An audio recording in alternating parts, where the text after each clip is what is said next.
Citizens speak out. Calls for improved living conditions and fair participation in government continue to be heard as protesters gather in nations like Afghanistan, Algeria, Egypt, Libya, Mauritania, Oman, Palestine, Syria and Yemen. Algeria's health services came to a standstill on Monday, May 16th, after some 80% of the members in two public health practitioner and specialist unions went on strike to protest the health ministry's lack of follow-through on pledges to improve benefits.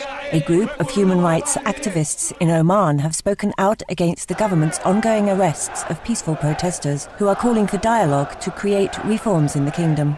The Palestinian Liberation Organization announced the Fatah and Hamas groups had reached an agreement on the majority of the most challenging issues between them, with reports of positive and truthful dialogue between them. Around 3,000 Afghans in Talakwan protested the deaths of 4 innocent people during night raids conducted by a joint force made up of Afghan and North Atlantic Treaty Organization, or NATO, soldiers. In Yemen, Press TV reports that as people continue rallying in calls for the resignation of President Ali Abdullah Saleh, gunfire was heard in the capital of Sana'a, while over a dozen were confirmed wounded in Damar and Aden.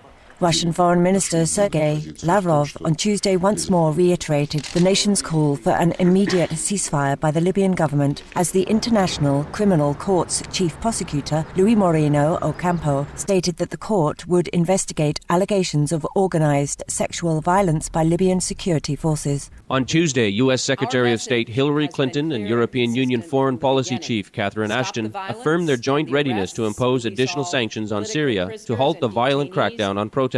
Meanwhile, the hundreds of Syrian refugees fleeing into Lebanon for safety were most recently joined by several unarmed Syrian soldiers, and activists called for a general strike across the country on Wednesday as another way to peacefully protest government violence. With deep sadness for the loss of precious lives, we are glad for the dawning of tranquility in some regions of turmoil and pray that all strife may cease. As citizens of every nation, choose to reside in shared freedom, dignity and peace.